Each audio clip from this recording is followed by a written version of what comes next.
here we are. Shar Wynter. How are Hello, you doing? doing great, doing good.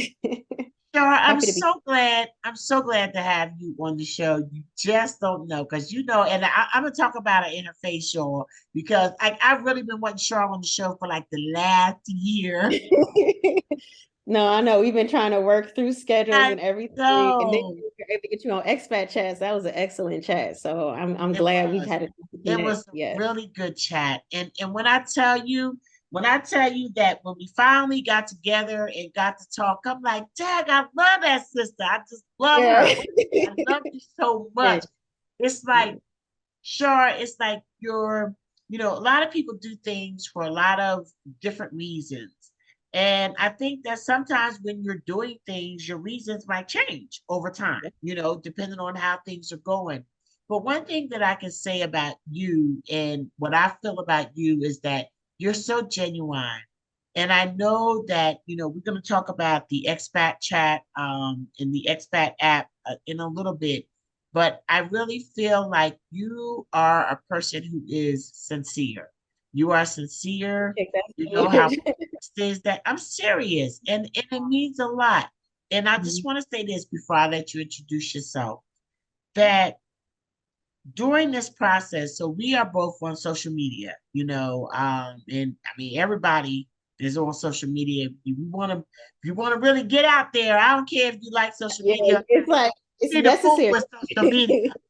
You need Yes. to fool with it, okay? Yeah. But I'll tell you something. The one thing that social media has, I think, taught a lot of people is that you can pretend to be anything you want to be. Yeah. Okay. And I think that social media has also taught us to kind of look a little deeper for cues.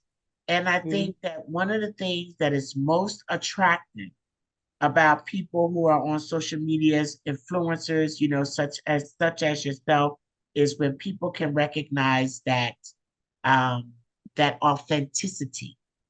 Yeah. And that is just something that if you ain't got it, you ain't got it. Don't have it. Yeah. And that's the thing too. Like I'm doing something I love and I'm passionate about. Yeah. So it's much easier to do this than what I was doing before in corporate America, to be Yeah. honest. So this feels good. It feels purposeful and it feels like it's leaving some type of legacy. And because of that, I'm like, it's easy. Like, and when I say easy, I'm talking like it's easy to do this work.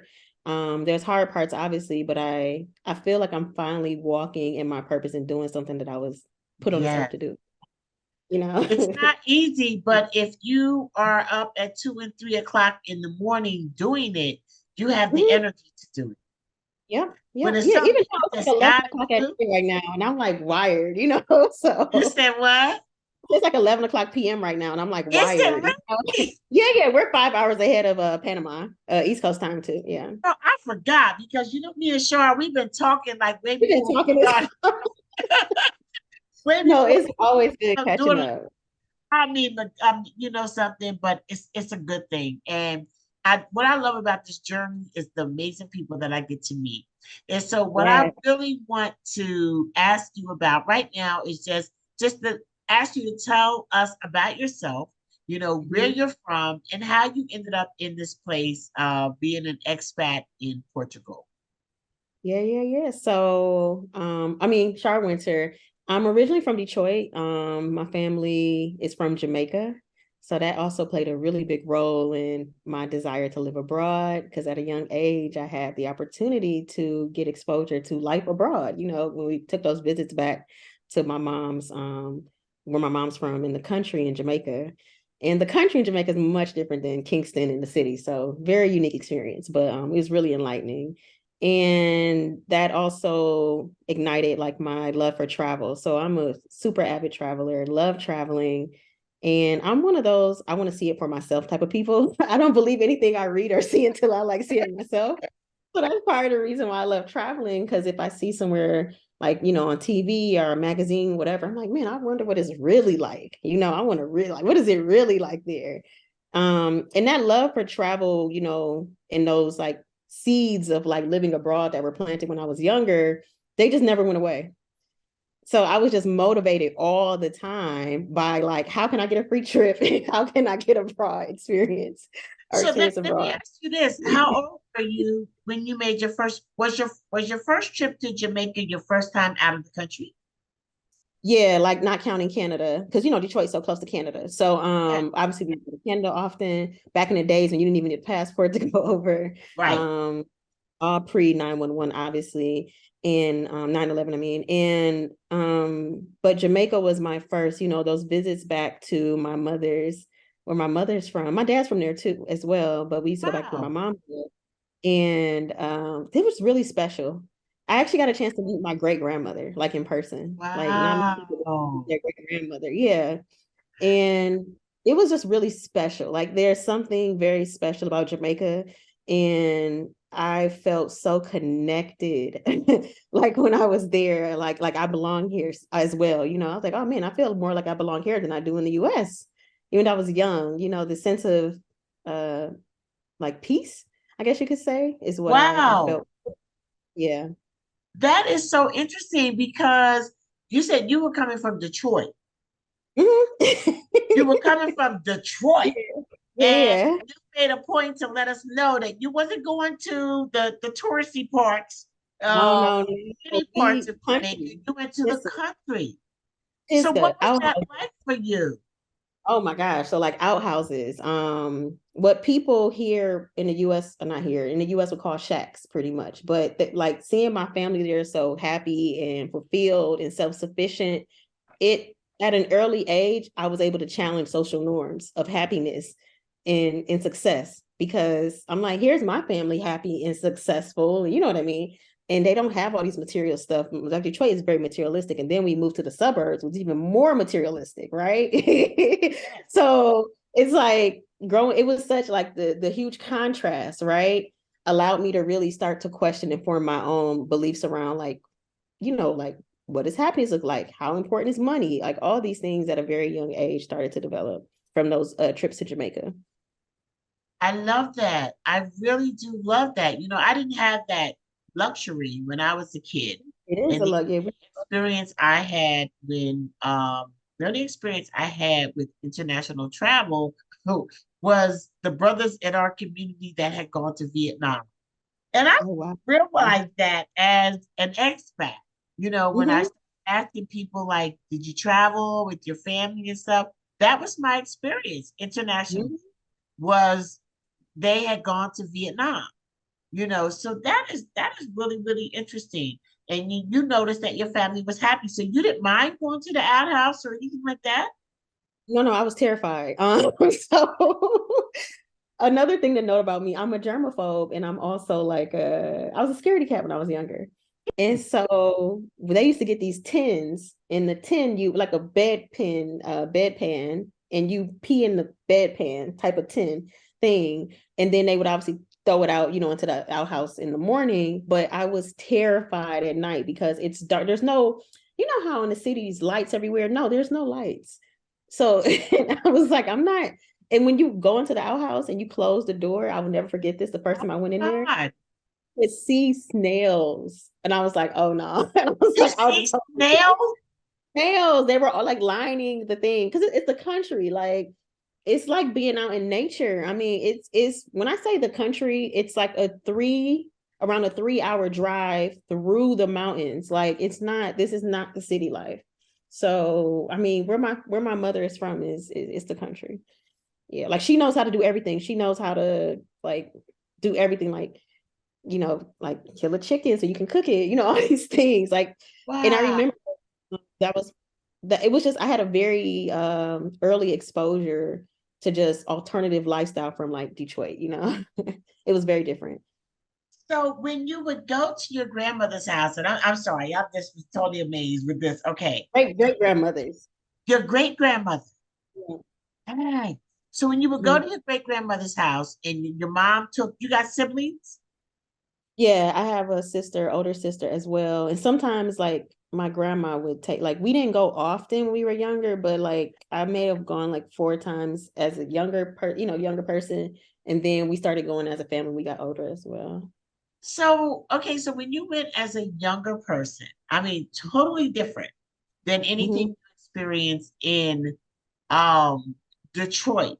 However, Sure. comma, I feel like even though you were like horrified, and I can't imagine, horrified and just like WTF, Yeah. you know, I'm I still sh- have appreciation.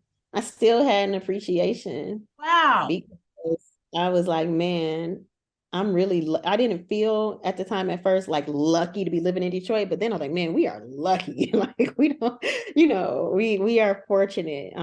It gave me perspective. That's what it was. It put things in perspective for me and it helped me get some gratitude like at a young age. So now, let me ask you this: so you had to have your passport then? Because I know back in You the know what's day, crazy? I you don't have remember. I to don't, place your yeah. birth certificate. Yeah, I know it sounds crazy, but I don't remember like I don't remember, yeah, like what were the requirements at that day? Because I would have been back in the 1990s. Wow. Um, and see, I'm the only one in my family born in the States because even my sister was born in Jamaica. And so they could always go back. I'm actually in the process of applying. I have applied for my Jamaican passport and citizenship. But yeah, that's a whole nother story. I'm waiting for that to come through. But Well, because you can get citizenship through descent from my parents, and I can get it from my grandparents too. So so your first memory of international travel was Jamaica and going to the country. And so after you went there the first time, and then you was going to go back a second time. So when you went to Jamaica, and I'm sorry, this sometimes information just take me on to a whole other thing, no, right? no, no, it's fine. So when you went to Jamaica and you experienced that total fresh experience for you, how did you feel when you returned to Detroit?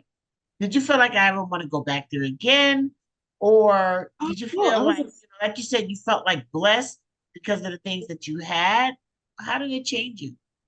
it changed me a lot because it made me really grateful for what I had in Detroit. Because I think before, I didn't think we were that fortunate. And we were by no means like rich or anything. Not even we weren't even middle class. Okay, like Yes. my family was on welfare when I was younger.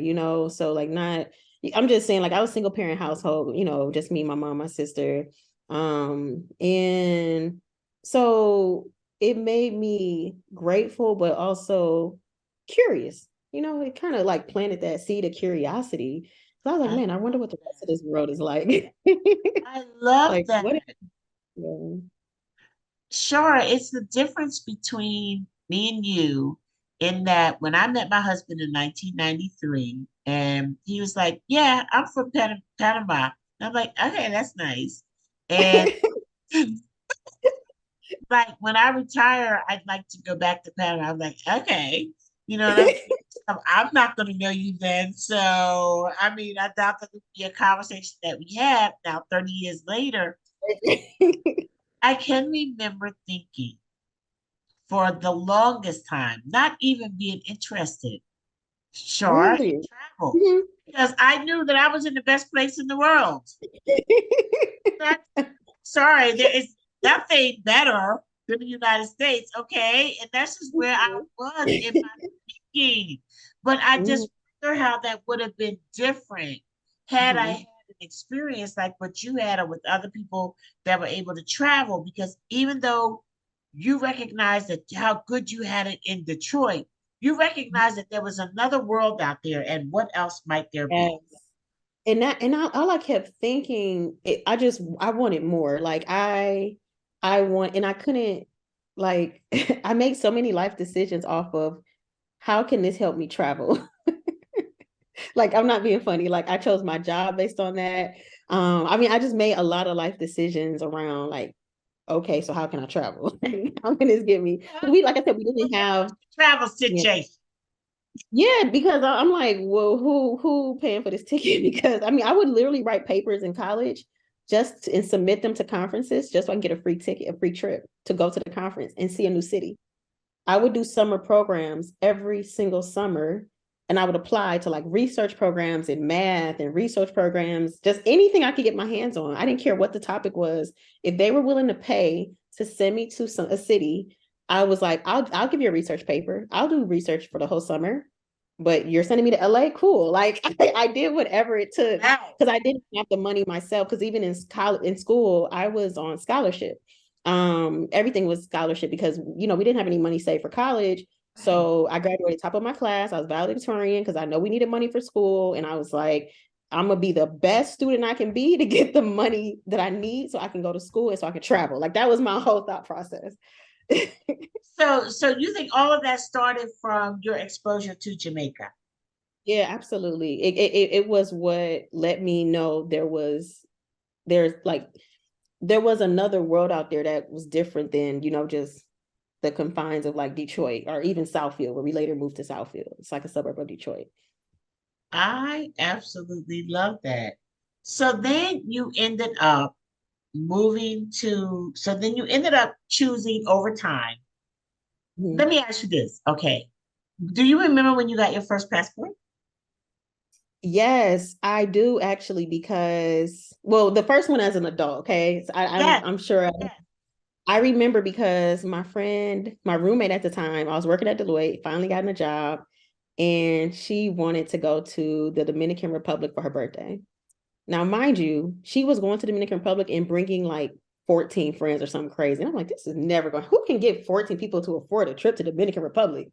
She could. Okay. So I go on this trip and I was like, wow. Because I grew up where like a lot of people didn't even have passports. So the fact that she got 14, I don't remember the exact number. I'm just saying she got quite a few Yes. people, boys and girls, I mean, women and men. We went and celebrated her birthday in the Dominican Republic, and the trip was amazing. And I Were you was at a like, resort? yes, yes. And I mean, I just had the time of my life. And I was Yes. like, I want more of it. Like, as it's like my appetite never was satisfied. I always wanted more. Like, as I went on more trips, I was like, oh my gosh, I want to see the rest. And it started obviously, like on these trips that were like organized. And then I started doing solo because I got the courage to do solo because I wanted to see places, but I couldn't find people to go with. So I was like, I'll just go by myself. So are So you that's how very travel?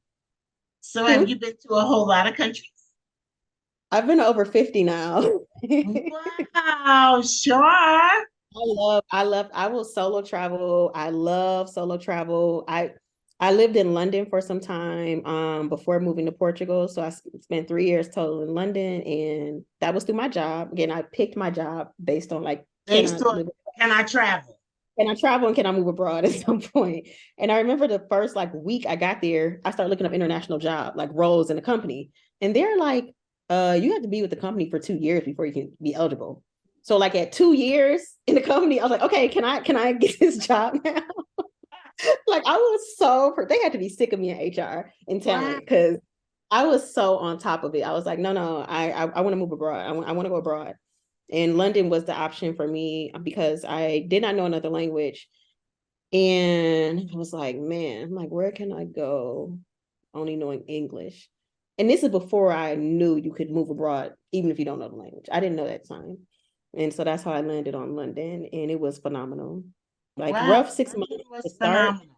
After that, London was phenomenal. Like the first 6 months was rough. It was really new for me. And I used to be an introvert, like 100% introvert. Now I'm like 50-50, sometimes introvert, sometimes depending on the topic we're talking about.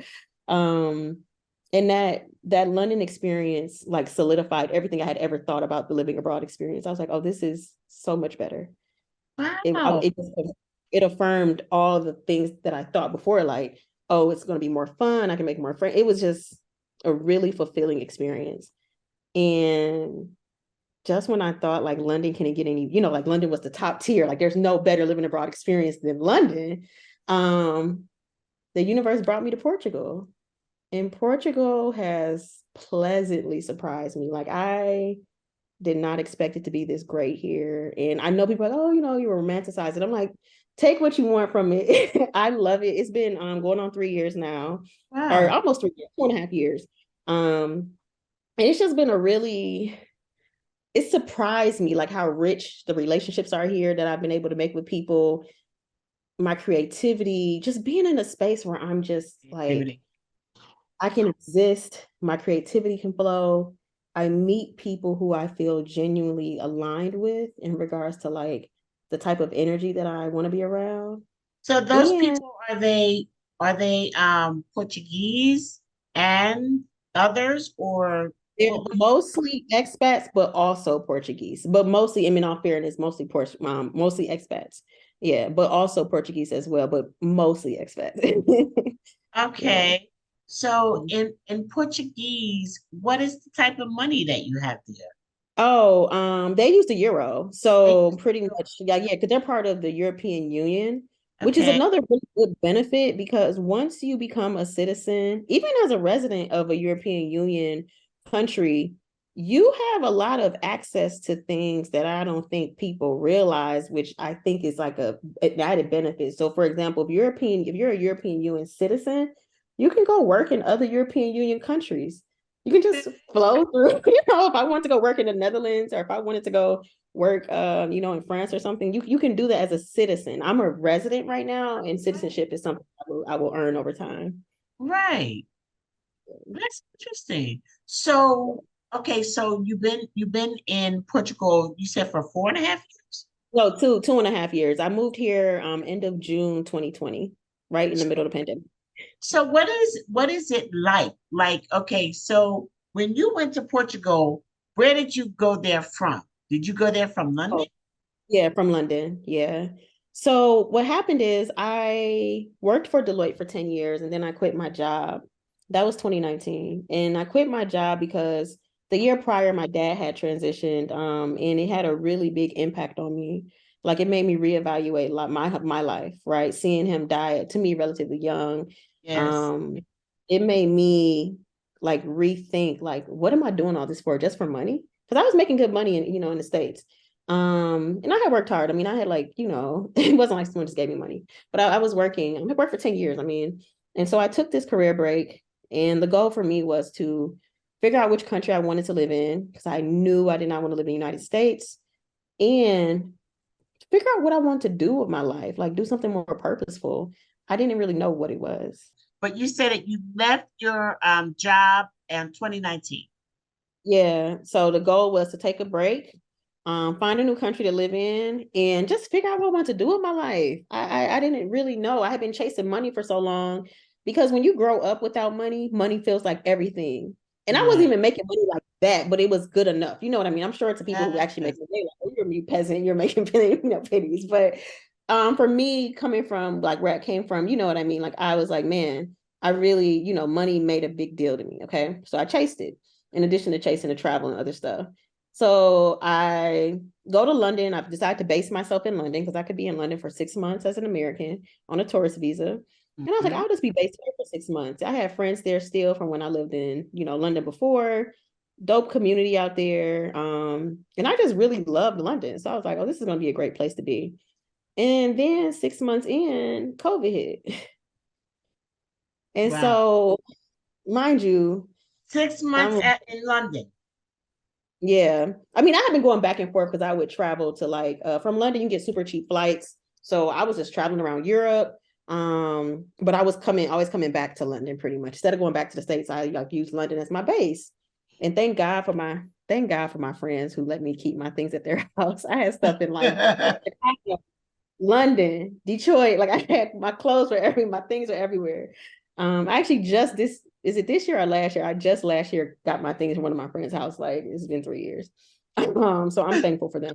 Okay, I'm saying that because you're not. That's I'm really. love. That's love. It is love. Like, and y'all know how space is a luxury in London. So I appreciate my friends for letting me keep my stuff at their house during this transition period. But yeah, my mom's like, you thinking, honey, why don't you come home? I was like, nah, man, I'd rather rough it out here. I was like, I'm not. The US was on fire. This was peak COVID. George Floyd it was just so much going on in the Yes. state. And I had a ticket booked to go to Lisbon like in the fall of 2020. So I changed my ticket and moved it up because they were talking about closing borders. I'm like, damn. I don't fuck around, I'm like, huh, sorry. I was like, I don't want to, because I was like, I don't want to have to go back to the States. But my Yes. time is about to be up in London because you can only stay for Oh, six for your months. 6 months. Yes, I'm like, damn. I'm like, what am I about to do? So I moved my ticket up. And I get to the airport and they not letting any Americans on the flight to London, Lisbon. Mind you, I'm in London. I've been in London for like 6 months. I was like, what are you talking about? Like, I haven't even been in the States, but they didn't care. So I'm standing off to the side. I'm like, man, I don't know what, I'm just sitting there because I don't know what to do. And I had cut all my hair off. Like I had shaved my head bald. So I was Yes. wearing hair like a little wrap. And out of nowhere, this woman comes from the back. And she points to me and another gentleman and she goes, check those two in, their residents. Mind you, I have no residency, nothing for Portugal, like Portugal resident. Wow. So I run up to the agent, and another agent had my passport because something had happened where the Americans started yelling. And so I kind of like backed off, but I forgot my passport. Anyway, so I get my passport from the other agent, hand it to the one that the lady's telling to check in. He looks at my passport, he goes, she's American. She looks at me, she looks at him, she goes, check her in. She's a resident. And when Wow. I tell you, that's when I was like, oh, I belong in Portugal because Yes. nothing but God got me into Portugal. And I only mentioned my hairdress because that woman was dressed as if she was Muslim. So I'm assuming she might have thought I was Muslim as well. And I assuming, and the guy behind me was ethnic looking guy. So I was like, oh man, it's so crazy because if I hadn't shaved Looking my head out. off, huh? She was looking out. No, super. No, like she literally got me on the flight. I mean, I would have never gotten it. So then when I get to the Wow. border, you still got to get through border patrol, right? And the guy is like talking to me in Portuguese. I'm like, oh man, like, I don't know any Portuguese, okay? And so I'm finally like, hey, sorry, I don't know any Portuguese, And he goes, do you have family here? And I'm like, no. He said, you don't have any family here. And I'm like, I didn't want to say yes because I know at the border, like you can't play games with the Yes. border patrol. Yes.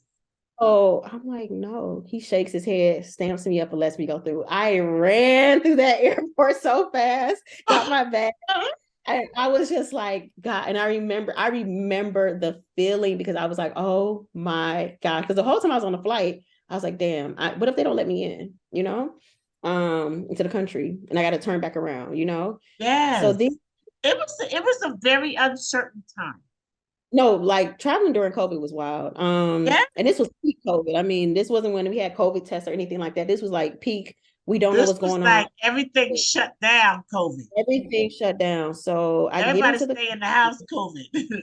yes, and that was actually one of my best summers. I know it sounds Wow. crazy. I know. I Um, know. I had such a beautiful experience, like introduction to Portugal. I mean, I had traveled to Portugal before, but this was like my first time like settling down.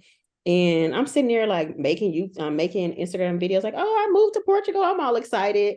And then reality sets in, like, ma'am, you need a permit. You can't just be here. And so I started doing the research. I'm like, oh my gosh, I have to apply from the US. So So in I'm like, Portugal, was your US visa still good for 6 months? no, it's only 3 months. Oh, It's different for each country. So as a yeah. US citizen, you cannot spend more than 90 days in Portugal, like on tourist visa. Yes. So I'm doing my research. I don't know, I already told people how to move to Portugal. I'm like, oh my gosh, what am I doing? And I realized that the requirement at the time, I think they have since changed it, was that you needed to apply from your home country, meaning like where you're from, which is the States. So you needed So to apply when you were while I was physically in the States, in the US. yeah, I should have applied from the US. Okay. Okay. And I'm looking online, I'm joining Facebook groups trying to figure all this out. Like, oh my gosh, because my 90 days is coming up and I'm Yes. nervous. And I'm like, reality sets in. You need to go back to the States to apply. So I have to go back to the States. I think it was like maybe October or something when I went back and immediately started doing all my application stuff.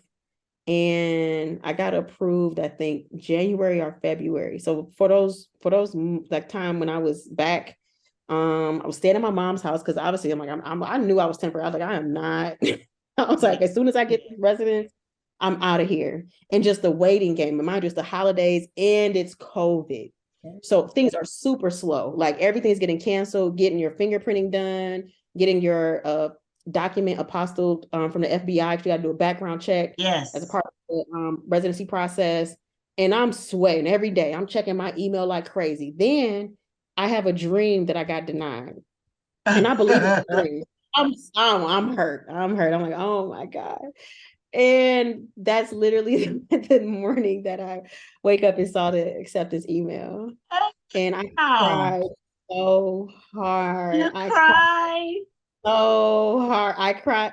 I ran downstairs. My mom was like on a break or whatever, like lunch break. She's working from home at the time. Yes. I'm like, Mommy, I got it. No, I was like, oh my God. I was so, because I know I so desperately, because mind you, I had a lease and everything back in Portugal already. Like I now know it wasn't illegal. I mean, not say illegal, like it wasn't a proper one because you need a certain number, like tax number and all this stuff. But I didn't notice that time. They eventually end up screwing me over and keeping my deposit, but that's cool. oh, wow. Okay. That's alone. But a lot of it was just like I didn't, because of COVID, I didn't have the luxury of like planning this out a certain way. Obviously, y'all Yes. probably did more research. I was just like, man, like you just got to take the risk sometimes. You really just got to put yourself out there. It's like, So when you got to Portugal, what hmm. was it that made you love it so much?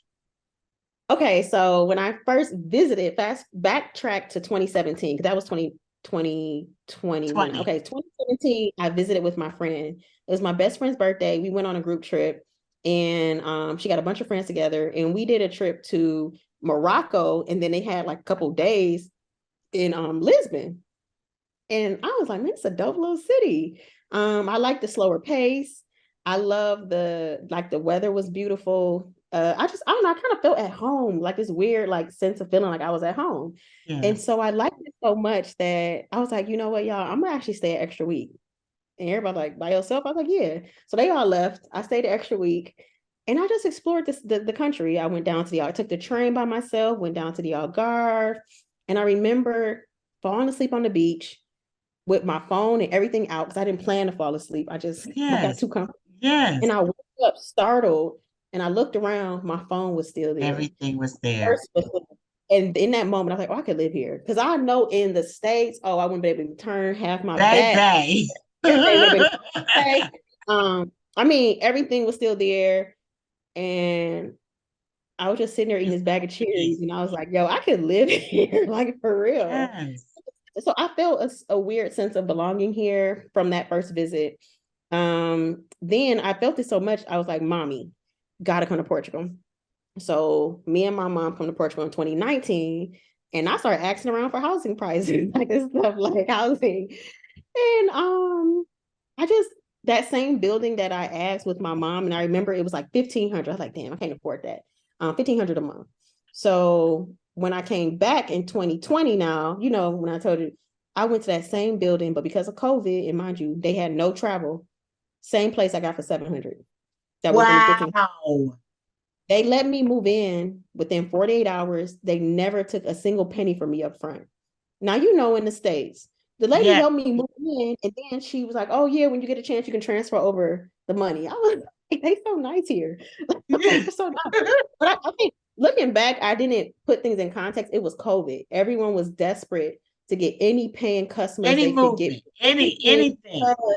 When you have an economy that is dependent on tourism, even if it's not fully, but like mostly dependent on tourism, Mhm. it's so damaging to the economy, to the jobs, to people when you take that away. On a And lot of so, levels. yeah, and so I got really spoiled early on in Portugal because I was able to do all the tourist sites without all the tourists here. I explored that whole summer. My friends from London came and visited me. I had the time of my life. Like, and I feel bad saying that because I know COVID was a really like horrible time for a lot of Yes, people. But I can relate. I that summer, like Portugal followed all the rules. So as long as you followed the rules, put it this way, you wear Mhm. your mask, you did your sanitize your hands, you get your vaccine, whatever it was. I did all that, but I was still able to live. And I love the fact when you say like, what was it about Portugal? Mind you, as I'm in Portugal living my best life, the US is on fire. Yes. Big, both literally and figuratively. You know what I mean? Like, and So then was you like you said, you had to wear your mask and yeah, as long as you followed the rules, you were good in and Portugal. people here, guess what? When they had the mask mandate, I literally only saw one person ever not wearing a mask. Wow. One. I'm talking about on the metro. So to me, like there was a genuine level of respect that people have here that I felt like was very unique because mind you, I was coming from London. I spent 3 months of COVID in London from March to June. And Uh-huh. London was interesting. That's all I'm gonna say. It was a mixed bag. And then I could see what was happening in the US. And Yes. so I was like, nah, man, I'm gonna just take my bets here because I felt Yes. safe in Yes. Portugal.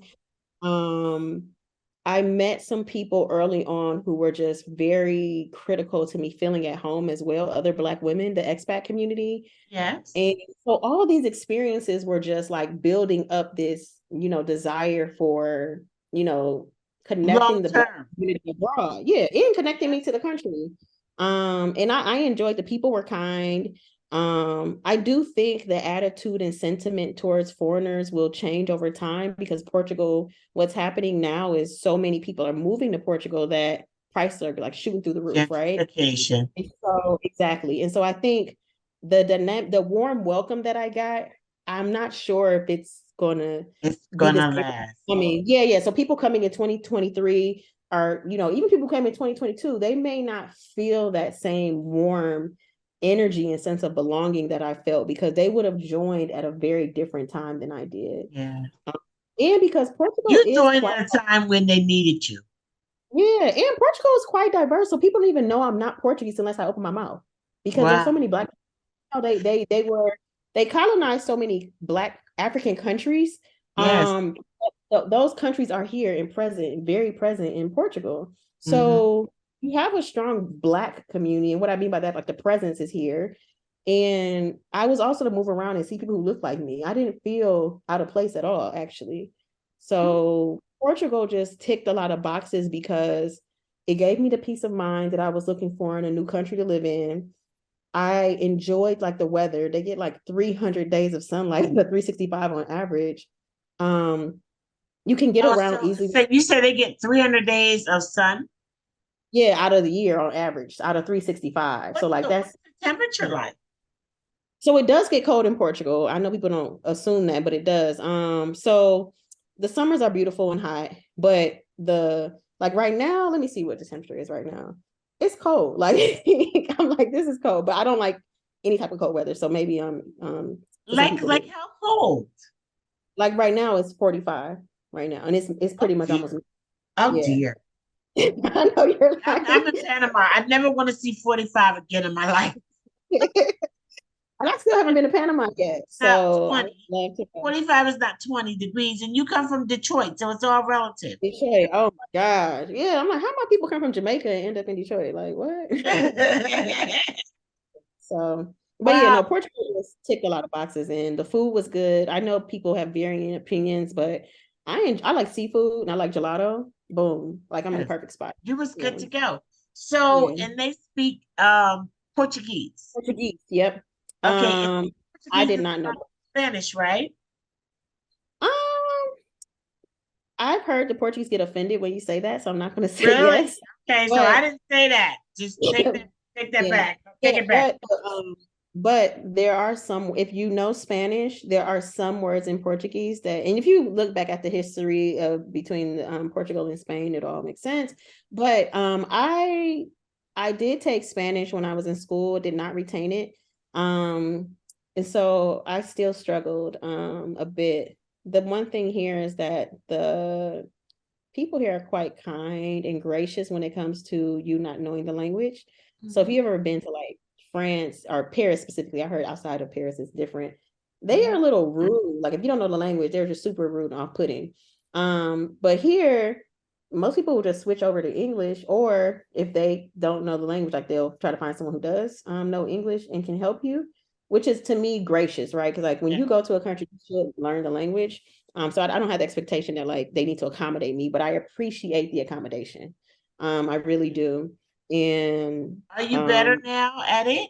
yeah, I mean, I can say some things. I'm not fluent the way I thought I would be by this period, like by this time, but I think that's just because like I'm up here trying to run a business, grow, but like my priority list of like the things I kind of have to do, right now. Um, the reality is like it hasn't been something that I've been able to dedicate type of time that you need to dedicate to it. Do you live in a community that is, a lot of people speak English? Yeah. So if you live in Lisbon, they're primary like major city. Most people will speak English here because they get a lot of tourism. Yeah. If you go outside of Lisbon, it's a little bit more challenging. And I love living city center, even when I was in the States, as a child, as an adult, like I just love living city center. So I live in the city at least. So like I doubt I'll ever move out of Lisbon. But I genuinely do plan on learning the language and being fluent. And you have to anyway to in order to become a citizen. Oh, You okay. gotta pass Yeah. the I'm language. concerned about that because I think probably I don't know if I want to become a citizen or if it's like a priority for me to become a citizen of Panama. Mhm. But I know that your benefits, Mhm. as being in the country significantly increase when you become a citizen. Um, Yeah. you've been able to move around quite a bit and to just basically flow. So, you're not married or you don't have any children. No, I am single and ready to mingle. It's single and ready to mingle. Yeah, I'm 38. And one of the things I loved about London, not Lisbon, was like dating was phenomenal. And so like I loved my dating life out there. Here in Lisbon, it's been really challenging. And I think that's primarily because I haven't dedicated any energy to dating, right? I've been like running Expat has taken up so much of my time outside of like, there's leisure time. So Yes. I haven't made it a priority, but I can't say I'm gonna do it this year either, make it a priority, but maybe I don't know. I need to make it a priority. I think here you have to be intentional because I don't know the language, so that limits the pool. And then it's some cultural nuances, right? In the States, the men are very forward and they will Yeah. talk to you if you're interested. In London, they're slightly bashful, but they'll still talk to you. Here, I don't know if it's a language barrier or if I'm just not their type. So like guys will try to talk to me, but there's like sometimes, but there's a language barrier. But also the guys who speak English, no, like that doesn't happen. So I'm just like, So is it just black guys or well, I'm are actually you I open? have a yeah, I'm open. I mean, I have a preference, which is, black men. I'm not gonna Yes, lie. yes. But I'm open, and that's because like I've met nice guys from all types of backgrounds. So I don't really like I'm not trying to block my blessing. Yeah, exactly. Don't, and I always say that don't lock yourself into something. Yeah, exactly. But I mean, I At would be the lying end if of the I didn't day, say you want a man that treats you like the queen you are. yeah, and And they I come just in want all colors. to, yeah, like I want to be comfortable. I don't make any assumptions about like what my soulmate like what he looks like or So anything. So what I'm was like, the hey, dating like in London? Was it more like, black men that you were dating or look, you smiling. You're like, no, because darling. Like the great thing about London is you have so many more options. So in London, like in the States, I feel like only black men approach me. And in London, you can talk to whoever you want, by regardless of race, culture, background. It's really open. And I love the openness of the dating scene in London. I don't think everyone has the same experience though, because the other black women that I talk to, because I'm in all these expat groups, they're like, Charlotte, I don't know what part of London you're in because we don't have that experience. But I'm like, maybe it's your energy because like it was easy to like, for example, you could go out, meet three guys, and at least two out of three be solid. Like, you get what I mean? Those are like high Yes. odds to like, I don't feel like any other city that I've lived in, I had that type of like when I say luck, like Return on like investment. yeah, return on investment. And so they're well because think about it, guys in London love to travel. I love traveling. They're well traveled. So that's bing ding, like number one thing. Normally they have a sufficient amount of like income because the reality is like I want to be comfortable and I like to travel. And normally if you're living in London, like you need some type of money because London's so expensive. So I felt compatible also like from a lifestyle perspective. Yeah. Um, and they're attractive because they're so like I mean, literally, you can be like a kid in a candy store. It's so many different options. Wow. See, Yeah, who's there's London's really diverse. London is really diverse. So wow. you I, can, I would not have automatically thought that. yeah, and you need to know where to go. And that's one of the things I love about the Black expat communities is the ability to like kind of find the type of guys, people that I'm interested in, you know, like through those communities also. I do think I guess one word of caution, the expat community is really small when it comes to like closeness, proximity, right? Like so if you date someone who's in the expat community, I think that can get a little messy. So I would like, you know, tell people like, be careful with that. I really didn't try to date any guys in the expat community, but you could meet them and their friends or locals. But I enjoyed the dating life, and I've even made just regular friends, like, you know, not romantic relationships, and just really because I love traveling so much. Yeah. Um, meet travel So you buddies have a and lot just in common. yes, Because you because said the London guys are like more travelers. yeah, it's part of the culture. So I mean, you don't have to work that hard. It's more organic, like more organic connections. And I think for each person, like each person probably will have their city that they feel that way about, you know. So you don't, so Portugal is not as much No, not at all. I mean, I I feel unfair judging Portugal dating scene because I haven't tried. because because you're so engrossed in your work. Yeah, like I'm literally like I moved to this country and like expat was literally put it this way, expat chat started either April or May of 2020. That's the letter Yeah, XPAT. PAT, yes. The app launched in 20. I was building that app out. You know, like the whole everything was happening all at the same time. So I don't know if I even gave the dating scene a chance here, which I Yeah, haven't. yeah. Black expats in Panama was built during COVID. It Mm-hmm. was built during Yep. COVID. So okay, so let's talk about expat chat. Mm-hmm. Yes, So how yes. did you decide to come up with that? So it was actually born out of the need that I had for myself. As I was looking, it was COVID. And so, you know, we were on lockdown. Middle of March is when it started, the And you lockdown. were I was in in London. Portugal or I was in Portugal? London at the time. Okay, okay. And I'm in this studio with one window that looks at a wall. And I was like, oh shit, I'm going crazy here. So I was like investing in classes online because I was bored out of my mind. I mean, I would go for my little walks. You were allowed to go on these walks and stuff, you know, get some fresh air. But I was like, man, this is going to be a long, you know, we didn't know how long things were going to go. So I started taking Exactly. a course. So I thought I would be a travel blogger for like 3 days. And in that, I was like, okay, you don't want to do travel blogging. But I was like, man, I'm really trying to figure out where I want to live. I wish there was somewhere where I could go and just like talk to other black expats who live there. And so Yes. I was like, well, since I couldn't find it, I just started it myself. So I was like, I want to start interviewing people because There I you couldn't go. find so that's how the chat started because I was curious about life abroad in Portugal and other places, but I was like, how can I find this info?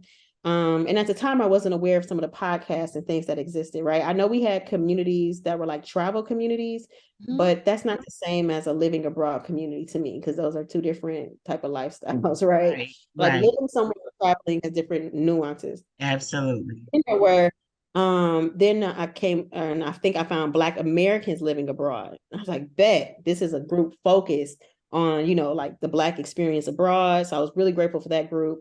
And then other groups like Black Sit Global popped up, Black Sit Tribe popped up. So I'm like, you know, I'm seeing all these like rising of like these because people were like, we're leaving the US because then by now we're into the Exactly. summer and George you know, Floyd. so I just kept interviewing people. We had nothing else to do. I was bored. So you It just was reached out to people that you found in those groups and said, "Would you give me an interview?" so guess what? In the beginning, I was reaching out, and then very quickly, early on, people start reaching out to me. And I was like, oh, this makes my life easier because now I just set up a little Calendly link. People could, you know, opt in, fill out the Calendly link, set up a Yes. meeting, we call, and then I would do the chats live. And the first ones were like cringeworthy when I look back at them. But after a while, I got to the rhythm. Mind you, I hate being on camera, but my passion to tell this to get people's stories out was stronger than my I could care less about being on camera Yeah. type situation. Were you doing it Um, on a YouTube platform or what platform were you using? I was all on Instagram Live. Okay. I don't even think Instagram Live had been out that long. Maybe it had, but I hadn't used it, before all this happened. And I remember too, I had during COVID cut all my hair off, shaved my head bald. Like, so I was also uncomfortable. This was my first time. I never knew what my natural hair looked like. I always had a relaxer from since a young age, at least. And so I've never seen you in anything other than short hair. I can't even oh, imagine. yeah, I had like, my hair was relaxed and always in a tight bun, way too tight bun. And occasionally I'd wear it down. And so I was getting used to that look too, because I mean, for 30 some years of my life, like I never knew my natural curl pattern or hair looked like. Right. And didn't know how to take care of my hair either, like how to cut it or nothing, shave it or anything like that. So, and I didn't just do a big chop. I literally shaved my head bald. So I was Yeah. wearing scarves on these expat chats because I didn't know what to do with my hair. Anyway, side note, but that's a side note. So then as I'm doing these chats and I'm learning more about these communities and I'm finding out about these podcasts and finding out about these expat groups, I was like, oh, we actually do have a really broad, like big footprint of Black expats all over the world. We just Right. need a directory so we can find each other. And that's how Okay. the app came up, because I was like, I just wanted to create a central place where you could type in the name of the country and pull up not just the people there, but also like the communities that were there to support. So to Yeah. give you an example, in Portugal, you have Black in Portugal, and then you have people of color in Portugal. It's called POC in Okay. Portugal. These are two Facebook groups that are like essential if you're moving abroad and you're, identify as a Black person. I was thinking to myself, no one would know to search for POC in Portugal. Like you would just never know to search for that keyword. Right. But if I could create a directory where you put in Portugal and then the groups Portugal. come up, even better, plus the profiles. So I started doing the research, figuring out like how hard it would be to like build this app. And through my research, I was like, man, if I try to build it myself, like with my own like coding and everything, it would take forever. I Right. wanted to in 2020. So then I was like, okay, let me try to find some developers. So I doing all this research, found a development company in the UK that seemed pretty legit and started working with them. I cannot tell you, like I had the vision, but the coding and all that stuff, like the ability for the way everything worked out was so Put it all quick. together. Yeah, so it was like the development was again the company, because again, I was like the time it was taking me to sit there and code. I have like limited coding experience, but I have a technical background, so that's how I understand the The nuances of creating that. concept. Yeah, and everything just came together, like Wow. in a way. I mean, we had some challenges. I won't go into details of that right now, but Yeah. um, it was just really affirming to me. Like, man, this is something that you should do, and I felt like our community needed it. And I also felt like it was part of something bigger, like it was Yeah. going to be part of something bigger. So I had all these really grand, and I still have them, plans for our community. Yes. And organically, it started growing. And it got to the point where I was like, you can start rolling out the other plan, but then I felt a little restricted with resources and funding. And so I was applying to funding. I wasn't getting anywhere, no grants or anything.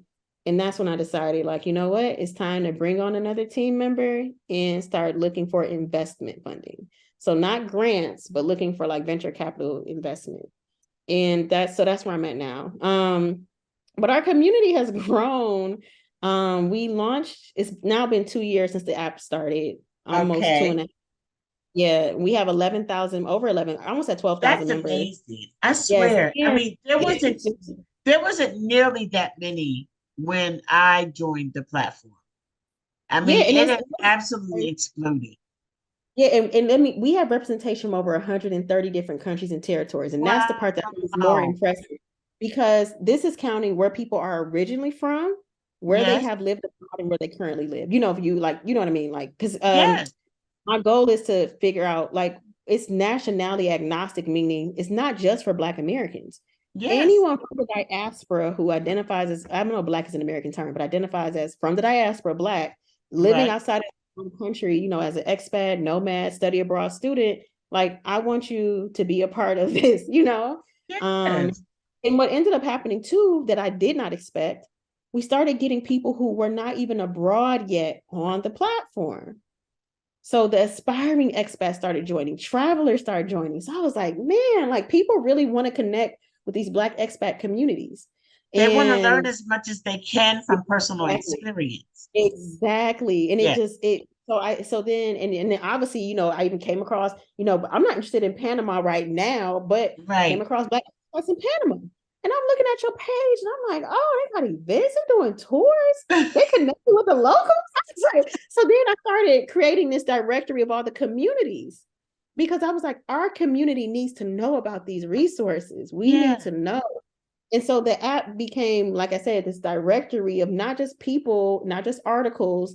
It's like the communities as well that make up the whole ecosystem. And then what I've been doing lately, because I realized through a survey I did in the app, for the people who haven't moved abroad yet, I'm like, what's stopping you from moving abroad? Funding was a big thing in a job. So I started posting remote jobs and posting yes, like a weekly roundup. And in that weekly roundup, it's remote jobs, it's funding opportunities, it's study abroad programs, it's research programs that will take you abroad. Like we just posted one for students. You can study abroad in either Singapore, Japan, Berlin, or LA, but LA is for people not from the US coming over. You know what I mean? And I'm thinking it's actually a program that I did, but at the time it was only LA when I did it. And I'm just thinking to myself, like, there are opportunities out there. We need to be present and we need to make sure we're getting involved yes. in. I love that. I love that. It's like one stop. It's like Yeah, and it's yeah, like to one stop, and I love the like the employment postings and stuff like that because that is important. It is that's important critical. because not just Panama, but other countries protect professions.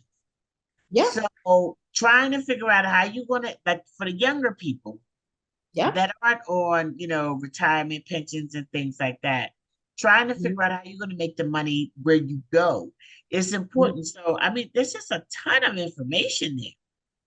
Yeah, and just wanting people to know we out here. Like we are out here. Do not Yes, because it's about belonging and it's not to create a community that's insular and doesn't interact with like no, part of what we're doing is engaging with the local community and finding these local and black owned and brown owned businesses to support and to put on a bigger like a platform, so people who are visiting are traveling, even people who live there know like, hey, stop by this black owned bakery, stop exactly. by this black owned restaurant.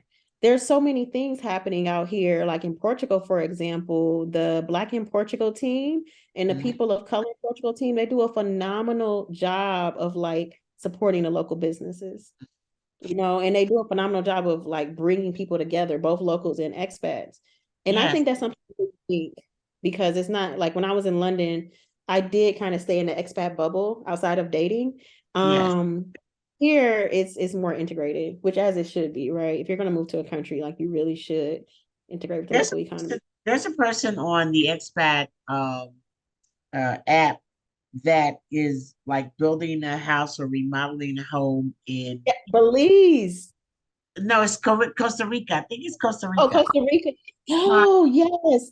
Is it Tanya Boys? I think is her name. Tanya. exactly. And I mean, I Yeah. follow her. I just think it's so, interesting. And, I Oh, think that once we move abroad, some of the things mhm. that we do on a daily basis or the experiences that we have, I think we start to think of them as just common.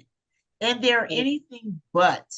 They're they're anything Listen. but. So you have a lot of people on like your app and in other Mhm, environments who haven't mhm, made that transition yet, but they're mhm. watching us do our thing. And it's like Yeah. the littlest stuff that you can share with them, like, oh my gosh, it becomes second nature to us, but it's just like, wow, I'm really happy to know that. And Yeah. I think that it really lends to us being able to make sure that everybody can be a part of this movement. Listen, and Charlotte, that's one of the reasons I'm so appreciative of you, and for you because you get it. Like Yes. this is not about like, oh, posting for the gram or anything. It's Yes. it's opening up the realm of possibilities for communities that typically have possibilities that seem limited, and Yes. letting us know that it is our birthright, as it Yes. is everyone else's, that we belong wherever our feet land. And I'm Yes. really adamant about that because one thing that I have noticed, regardless of where you go in the world, is that Black and brown people are othered. Oh, you don't belong here. Hmm. My people have built parts of Portugal. I belong here just as much as anyone else. And I Yes. think it's important for us to feel that way as well and to see ourselves in a sense of belonging no matter where we go. Because we have played a very critical role in building economies all over the All world. over the world. And yeah, and it's not something that like it's almost like you don't like it people don't want to give it credit. Yes. And I'm like, no, a lot of these countries literally built themselves up on the backs Yes. of the They African. were built. They were Yeah. built on our labor. Yeah. And so I don't take it lightly, the Yes. responsibility Right. to create platforms that open up the realm of possibilities for our community. And the reason I focus on the Black community is because I see it as an underserved, like needs, like our community is underserved in the larger expat community because you can't really talk about race in the larger groups, like the ones that are Yes. just general. Because they're like, why does everything got to be about race? I'm like, because I'm Black. Exactly. Why does it have to be The black? world. You Yeah, know, like this is the world exactly. as a Black woman and my safety. In the same way, people will sit there and be in a group for all women. So understand the need for a safe space for women. And in Yes. that group, tear down someone who brings up their desire to have a safe Blackness. space by race. Yes. This idea that you can understand the nuance of being a woman, so you can understand those gender specific needs, but you can't Yes. understand race specific needs is one of the things that drives me crazy. Yes. Yes. Yeah. You're absolutely right. And then they want to make you feel bad, like you're racist. Okay. Yeah. Yeah. Oh, and it's Ooh, exactly why, but you know what? I thank them for that energy yeah. because of that Yes. energy is why we do what we do. No, seriously. Because I felt there's a like there's a need. exactly one of the key words, because I obviously look at the reviews. So I want to make sure the app is meeting people's needs. And one of the things that I see most often is safe space, that word safe. Yes. And that's so important. Even me being here in Portugal, I feel safe. I Wow. walk alone and I like clearing my mind at night. I'm a night owl, so I walk by the water, the river. And I can't tell you how many times I've been sitting there by the river, clearing my mind. And then every now and then, like I'm like, ooh, looking around me. And I'm like, no, you're not that I gotta be completely like oblivious. I'm just Yes. saying, um, it's really powerful to be able to just be at peace and be present. And I can do that here. I Wow. cannot do that in the States. There's not a single place in the US where I would walk alone at night by myself as a woman. Like, no. I don't No. think that I don't, sometimes like when you say that, I don't think that we understand. For example, I was Mhm. born and raised in New Jersey, and Mhm. everything in New Jersey is hard. I don't care what it is hard. Motor vehicles in New Jersey is an absolute mess. I mean, back in the 90s when I dealt with it as a young adult and everything like that, just nothing was easy. Mhm. Even if you could buy a house in New Jersey that was reasonable, the taxes would just blow you out of your budget. Mhm. Nothing was easy. However, I never realized how hard it was to make it in New Jersey until I Mhm. moved to Mississippi. Mm. And I think it's the same like analogy Mhm. from moving from the United States to moving to other places. And it's like you don't know what you're missing until you know what you're missing. You Yeah. don't know the stress that you're under until you're not under that stress anymore. And you can recognize, well, damn, I Yes. really sleep good here. I mean, that is one of the things that I say about Yeah. Panama. It's like I've never had this kind of sleep, never had That's this kind of rest, you know. And not to say that we're naive or that we think um, that Portugal or Panama are perfect places. However, They don't. comma, they are meeting some needs that Mhm. we have that we maybe didn't even know that we had. Need it. Exactly. Even you know, I think about so I go to concerts out here and I think nothing of it. I go and I'm able to freely be at these concerts. In the States, I'm like, man, shit, if somebody get a gun in here, I'm gonna need to, like you're looking for exit. You don't realize how on alert you are Yeah. all the time. And Movie so theaters, grocery stores. everywhere, it's like, where's the exit? How can I get out if there's an emergency? Exactly. And I don't feel that way here. And I mean, the reality is I am like literally safer. I mean, you can look at the numbers, like statistics. So it's like Yes. it's not, and I don't think any place is because I know people have gotten out here have gotten like you people may not have guns, but they have And knives. People have gotten like, stuck up or something like that. But I mean, that's totally different from getting shot in mass shooting. So yes, yeah.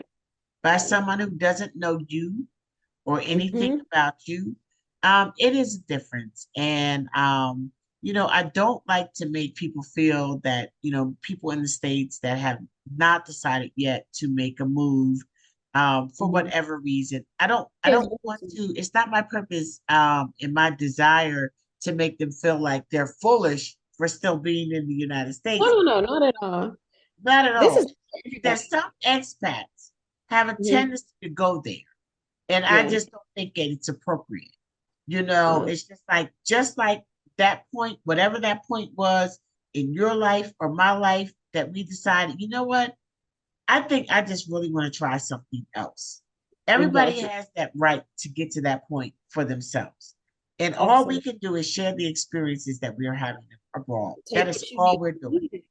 Yeah, and the other thing too, and I'm so glad you said that. This is not for everyone. I know we've talked and spent a lot of time talking about the positives, but some of the downsides are, I'm away from my family. Mhm. So that means birthdays, that means holidays, that means when someone gets sick, when someone passes away, when I get sick, and don't feel well. I Yes. mean, there's real life happens and you don't know. Like there's no certainty, okay? You don't know how your experience is going to turn out. You don't know how people's health is going to transition or whatever. And it's one of the hardest things when you have to make those real decisions about, Going like, home. do I stay or do I go when something happens? Yeah. So, and I don't like I How had a. long did it take you to fly from Detroit to Portugal? Oh, this it's not long at all. There's no direct flights, but like to get into the US it's like 6, 7 hours. Okay. So it's kind of like the That's equivalent of not being on the West Coast. Yeah, if you was coming from the West Coast. bad. I don't mind flying, so like to me it feels like nothing, right? Like I'm back in the States this Thursday for something. So I mean it's not like crazy, Yeah. like situation. But that's what I'm saying. It's not for everybody. So I think for like how long is your flight from like maybe a Florida to From Panama flight? Virginia, it's less than 5 hours direct. Oh, really? Oh, Yeah. so yeah. It's That's good. US first. From Florida, it's even closer. Okay. Florida's like 3 hours. Okay. So there are places I can get from Panama to places in the United States quicker than you can get from places within the United States. The States. Yeah, especially You coming know from what like the West I'm saying? Like Coast, it will take you longer to go from Virginia like to LA. California than it Yeah. would to go to Panama. So I Yeah. think that for me, that is one of No, the draws for yeah. to me for Panama is that I can get back and forth, and my family subsequently can get to me. I'm here with my husband, and my husband's family is here, so that makes it. I mean, I have family here, but for those that are alone, Mhm. yeah, there are some sacrifices that you make. But I Yeah. just think that for the quality of life Yeah. and for me having the peace of mind that I have, it's just absolutely so worth it. It is. I just think that it's what me and my husband deserve. That's Yes. what I think. Absolutely. I think that we're living the life, Yeah. honestly, honestly. and sometimes I get emotional and I don't need to, but I just really think that we're living the life that we've earned, that Yeah, we've deserved this. And yeah, when it comes to the United States, people can go and leave the United States and talk ish about the United States all they want. I mean, it's some real life foolishness and some stuff I really don't want to be a part of in the United States right now. However, mhm. the opportunities in the United States, no matter how hard it was for us to achieve them, you Mhm. know, have put us in a position that we can move to other countries and live a whole different lifestyle. We can Yeah, move to other countries, and because of the opportunities that we have been able, to take advantage of in the United States and live in yep. much better lives in other countries. And so for that, and I thank God for the work that a lot of it has to do with what our ancestors did for us. Absolutely. I Paved the mean, way. the They paved sacrifice. the way for us to live decent lives in the United States and even better lives with that money somewhere else. Yeah, yeah. And I mean, I don't listen. I do not take it for granted. The Yes, passport privilege is real and you have to acknowledge it. Especially because I have a platform that's nationality agnostic, meaning like we have people from all over the world. yes, And I try to be mindful of that when I'm sharing opportunities because I'm like, right now it's a little bit more US centric than I would like it to be, but that's because I'm from the US. And so obviously like the information that I see is more US centric. yes, But the goal is to make sure like the resources, when I do funding resources, I try to find ones that are global, meaning anyone in the world can apply to these funding opportunities. If I'm looking for a study like a broad program or something that anyone can apply to, just so that it's not so US focused because we are so fortunate regardless of some of the politics, the reality is that with a US passport, you have a lot more opportunity than yes, many others.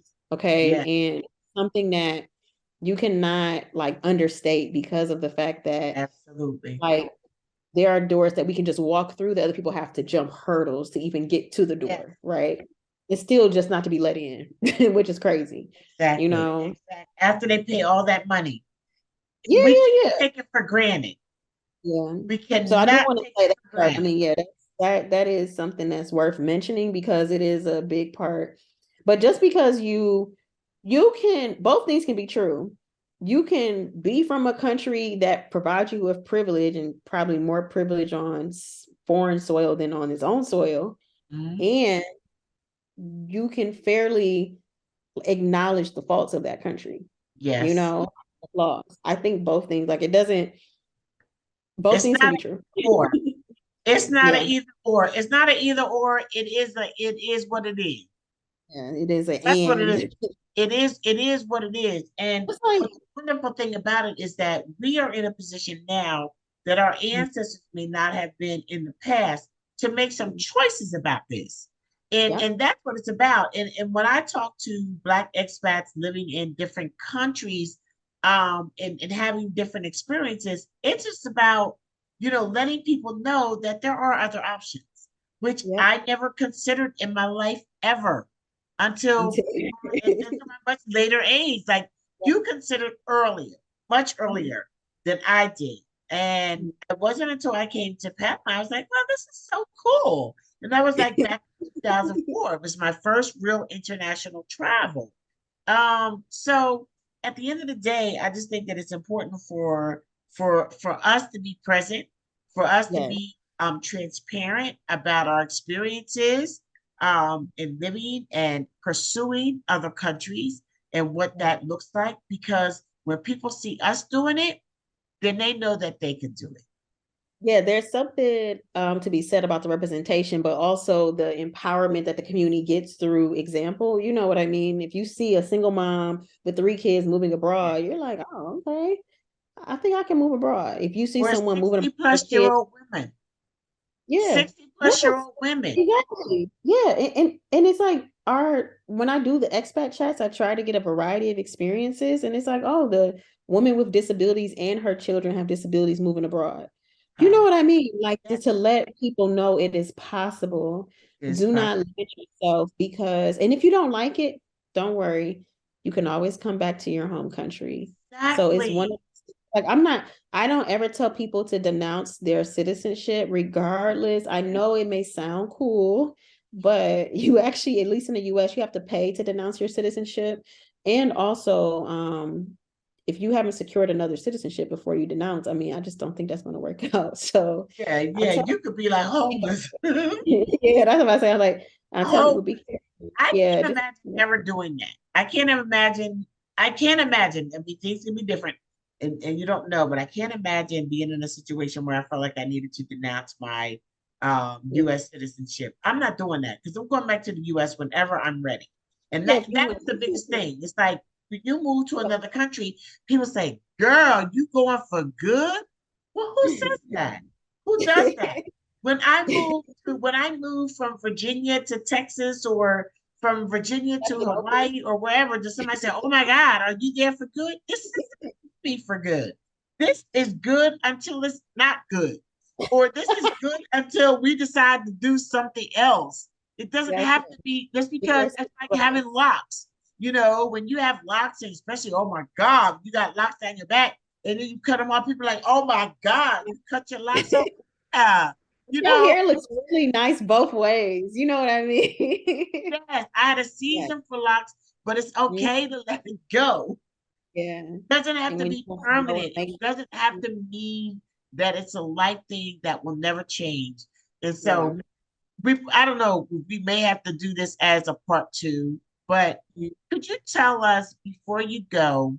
And first of all, did the company that you work with to develop your app, did they Yeah. also develop your logo? No, so that's the thing. The company that developed, like, they did the actual coding, Yes, meaning like the coding to like make the make post it come work. up. Yeah, Yes, yeah, to make it the it functionality. works very But well, by the all, way. oh, thank you. But all of the content, graphics, logo, I mean, literally me. Like I didn't have a team. Wow. I know I use Good Canva. logo.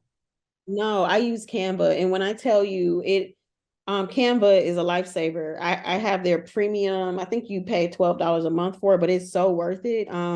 I did every single because you need different graphics for the app versus for like the apps, the actual app store. To submit in the app Yes. store, you need different graphics for different configurations. Like if someone's using a tablet versus a, it's a lot.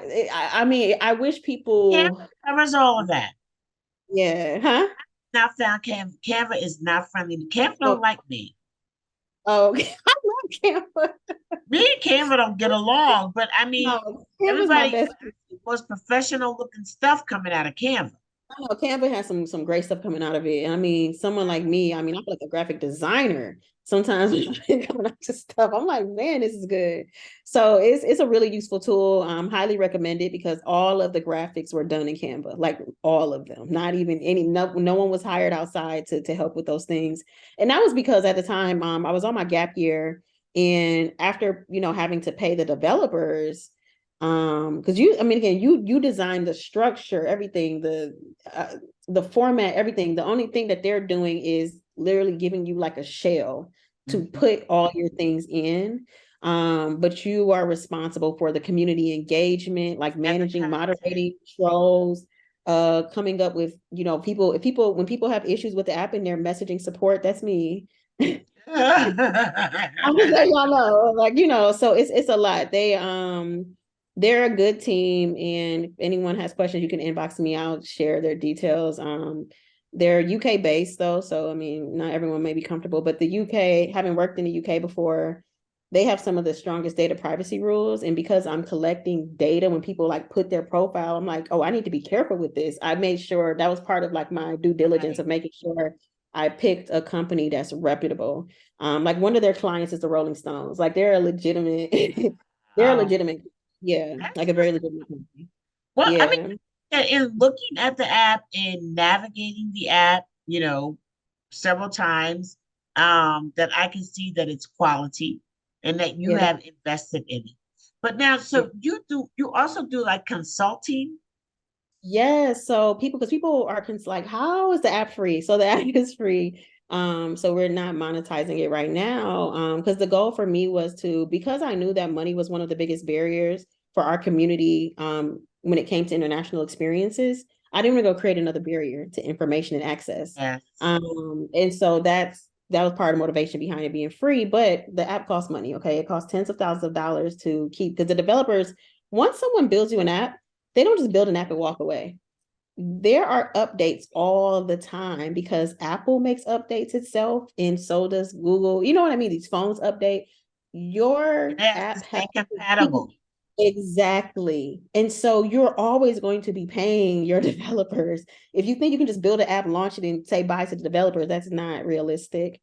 Because you need to do app maintenance, okay? The same way your car, right? You have to take your car to get an oil change, all the stuff, like you need to keep the app updated. Um, so anyway, so I had to figure out a way to monetize. So we had two already pillars under Expat, the company. One was the Expat chats, which again was not revenue generating. And then the other one was the Xpat app, which also was not revenue generating yet. So I added diversity, equity, and inclusion consulting, because again, the ultimate goal of this platform is to create a more equitable world through international experiences for the Black community, right? I mean, through, providing Black community international experiences and exposure. And you're like, why does that matter? Because it increases your social mobility, your professional advancement, your personal advancement, like your overall well-being. Like there's all these benefits that we deserve to be a part of and to reap some of the benefits of. But if we're not participating, we're missing out.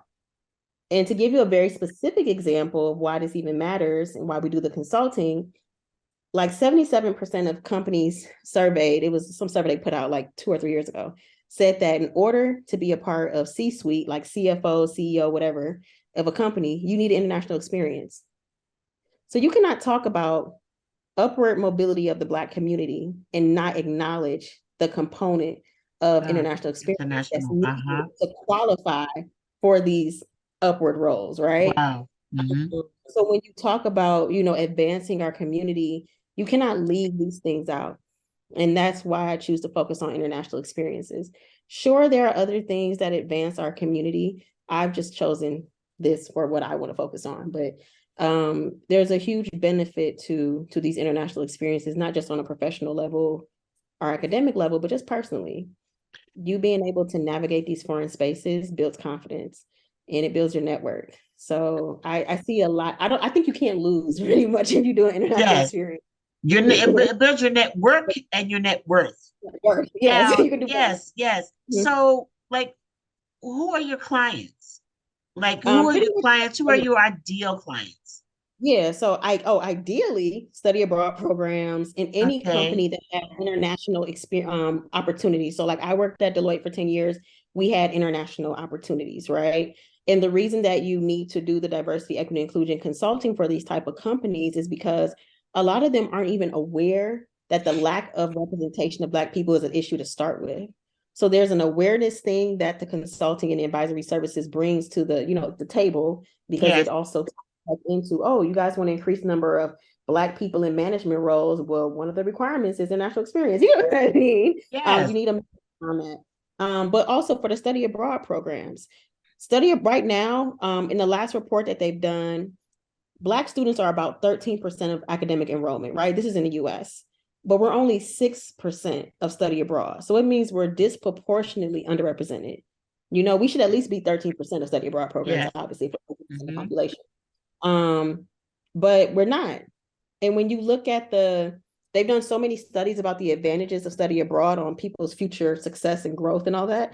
Mm-hmm. It's And a we're clear left cut. out of that. Yeah, exactly. Yes. And the younger you start and get the exposure, the better off you'll be. Trust me. And you don't, it's not for everyone, but I think it's for more people than we think it's for. If that makes any sense, like Yes. more of us, yeah, should go for it. So, But the goal of this is to create systemic changes in the way people not just create opportunities, but how are we being included? And what are some hardcore metrics behind this? And not all of the consulting that I do is focused on the international piece. Some of it is just to raise awareness about diversity, equity, and inclusion in general. And one of the key focus areas for me right now, because I am a startup, is startups and venture capital companies, that, capital firms that provide funding to startups. Because these are the people who are determining who the next world leaders are going to be, the next Airbnbs, the next Mm-hmm. Ubers, Mm-hmm. right? And if they're Mm-hmm. not, we get like 1.9% of funding. Wow. That's ridiculous. That Like the fact is. that, yeah. So again, these are all things that for me, like there's work happening behind the scenes, Yes. um, build a better world for our community. And it benefits the entire community as a whole. It's not just Black people who get the benefit from this. Um, and it's just important for me to like stay focused, because a lot of times there's a lot of low-hanging fruit. Make a quick buck here, charge people here. And I'm like, no, I Yeah. want to do this. And I Dropping want to dollars to pick up pennies. A lot of that. yes. A And so lot of people, dropping dollars to pick up pennies. You got to be yeah, careful about you know, yeah. yeah, what attracts your attention. But what I'm thinking as I'm talking to you, and this is clearly going to have to be a part two, um, Mhm.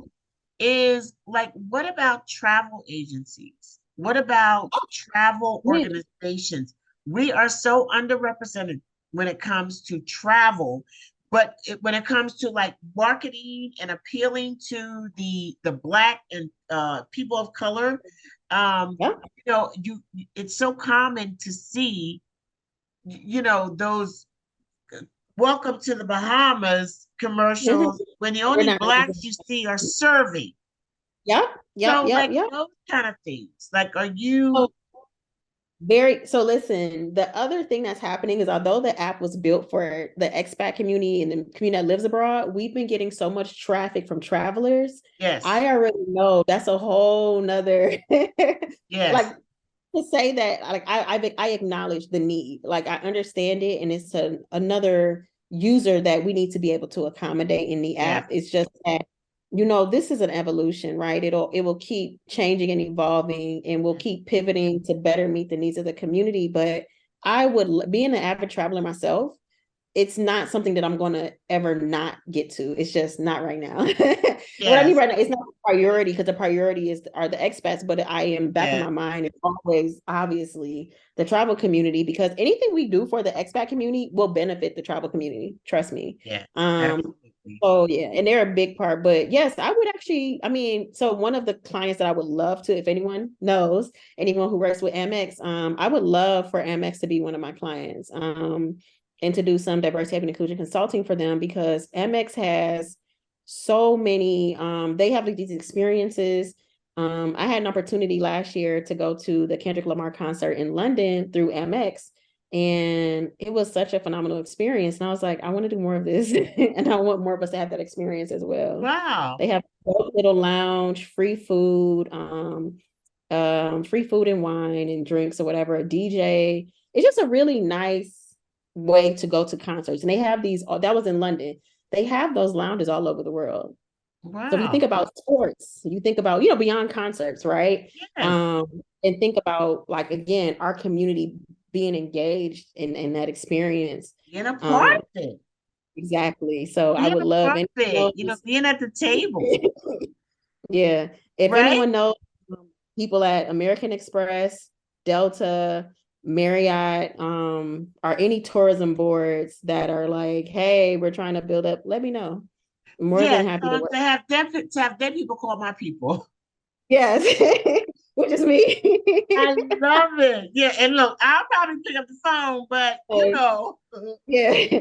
No, it's Charlotte, you awesome. are like, I can even tell by the questions you're asking, like you get it, you understand like the Yeah. work that needs to be done behind the scenes for the work that everyone else sees. It's so Yeah. much work. And like you said, you make a good point. You like, let me tell you something. Once you're into this, once you are Mhm. into this arena, because we are trailblazers, a lot Mhm. of people come to you with a lot of different ideas and Mhm. opportunities, and you have to decide what low hanging fruit do you need to pass up?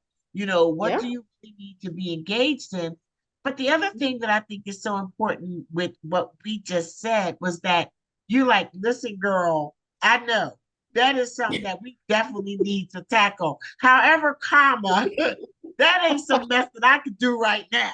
Okay. No, I know. That is just Yeah, not something that you can't take it all on. So when I yeah, see us cutting each yeah. other down, you It's know what I hard. mean? It's Trying hard. to trying to take what somebody else has already Exactly. started and built and everything. When listen, girl, I can't get to this. Okay, so I have created a position where people are coming to me because I'm visible. But at the end Yeah. of the day, I can't do the whole, Yeah. travel marketing diversity thing. But you might be able to do that. But because Yeah. you are so busy, trying to be behind the scenes, trying to bite off of what I have already established, you can't even open yourself up to the opportunities that you could get if we was in collaboration or a synergistic relationship. Boom. Yeah. No, that's And the thing. look, sure. I said what I said. I said what I said.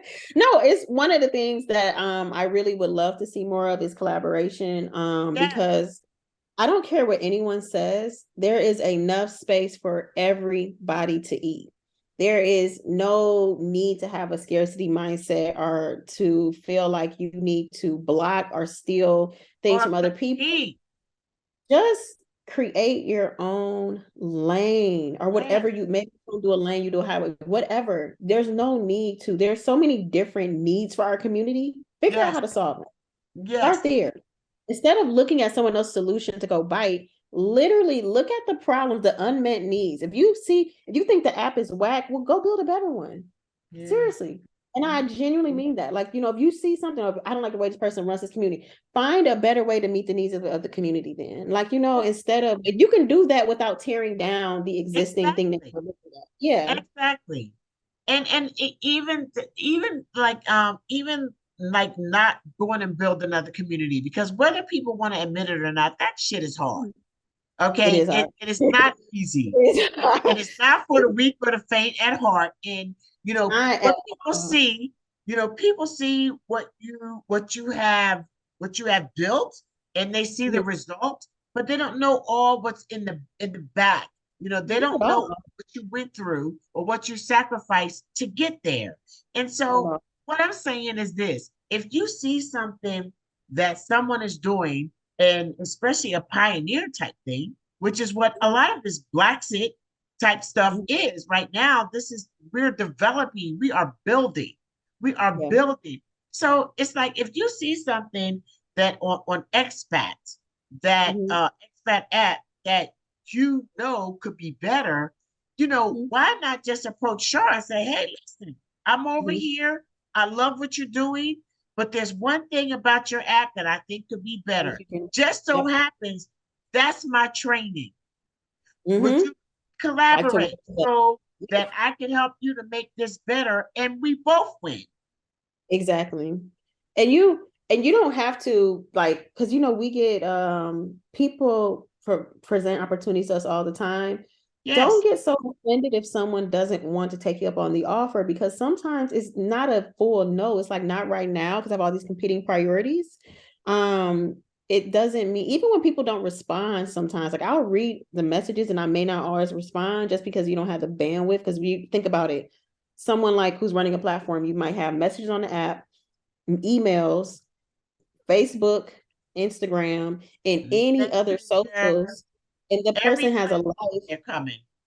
Yeah, so it don't get offended if you're reaching out to people and they're not responding. People genuinely are busy sometimes, and they have lives outside of the work we do for these platforms. So And it's, sometimes it just a gets different. lost in the sauce. It's not that it wasn't important, but it was like, okay, when you saw the message come through on the notifications, it was like, okay, I see that. You see the preview maybe may not even see the whole message. You see the preview of the message, then you're back to whatever you were so deeply engrossed in at that time. By the Exactly. time you get back to those notifications that have come on your phone, there might be that particular message or notification could be 40 deep, Exactly. 40 deep. And then it's Yeah. like, okay, you're going through, you're trying to address notifications, and you say, But other Dad, ones are I know coming I don't, through. but where did I see it? Did it come on? Messenger? Did it come up on my Instagram? Did it come up on this account? Did it Yeah. come up on the group page? Did it come up on the regular page? Did it come up on my personal page? Someone had me Hey, on WhatsApp. come through the email. Where is it? And Yes. honestly, sometimes you just it's like a drop ball. And what I Yeah. like is when, I mean, it has gotten. I've had a little bit more of that Yeah. lately because of the demand than I have Yeah. in the Your past. platform has grown really quickly in a short period of time. Exactly. It's And you're hard to trying to work people. through it. You Yeah. trying to Yeah. work through it. I'm trying to work with people to help you work through it so that so that people don't feel ignored.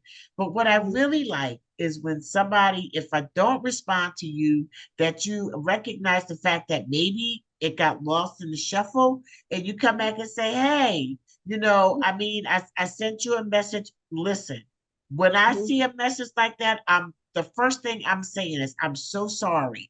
And then at Mhm. that point, you have my undivided attention, Mhm. because I know how these things happen. But to just automatically think the worst, Mhm. when somebody can't get back to you, it's like we are pressed, our resources, It's we're us. doing It's not we're even doing resources. big It's us. look, Shar, we're doing big things on string bean budgets. Listen, the faith of a mustard seed, Yes, okay? Some of yes, these days. And it's crazy because you like I love what I'm doing. Like I yes, love it. It gets me like excited because it's actually exciting. But in the same vein, I'm tired sometimes, yes, you know, because life is also happening in parallel to this business. yes, Oh. And there are things going on that, publicly you may not share. People could be yes. dealing with health challenges, mental health challenges, losses in their family, challenges in their family. You don't know. And so it's like, just be kind. That's all. If you took anything away, like just be kind to people, even to other expats. When you reach out to them, you want to meet up in their city. I cannot tell you. I remember once this lady cussed us all out. It was like a group of us. She cussed out because she had reached out to all of us because we went to meet up with her.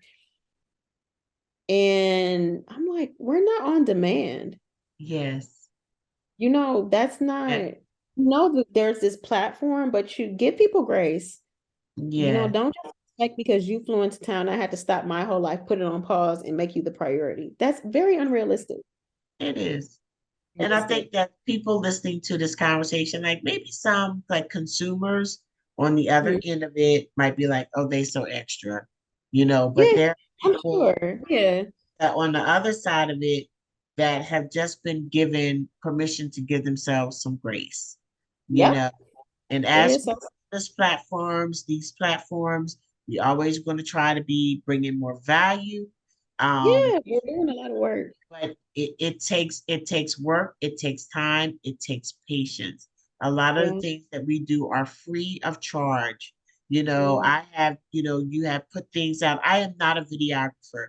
People have Mhm. no idea how long it takes me to make a 60-second video, to out on No. on Mhm. YouTube. But at the same time, I will have people that come through and not even, address the content of Mhm. the video, but to just tell me what I did wrong as a videographer. Your sound Which is not your core. was, Like, no. you know, And meanwhile, I you didn't pay anything for that video, and I gave you that video out of my heart. I yeah. took time out of my busy schedule to make that video because that's what I want to do. So I Yeah. don't let those kind of things deter me or to bring me down. And if I do have those moments, God always sends something or Yeah. someone to remind me that, you know what, you're okay, keep doing what you're doing. But girl, Yeah. listen, we could go on and on. I know. I pretty much should probably talk to you for 3 hours total today. Tell me this, Shar, could you please just tell the audience how to find you, what it is that you most need? How can we help you in reaching your next goals? Oh man, so the biggest thing is really, I don't know if people realize this, but when we are trying to pitch to investors, they look at numbers. Yes. So engagement on the app helps. Even if it's just hitting a like, again, it counts as engagement. Yeah. Sharing the app and rating it positively in the Apple and Google Play Store plays a really big role in its visibility, but also in the feedback that we get that we can go to the investors with.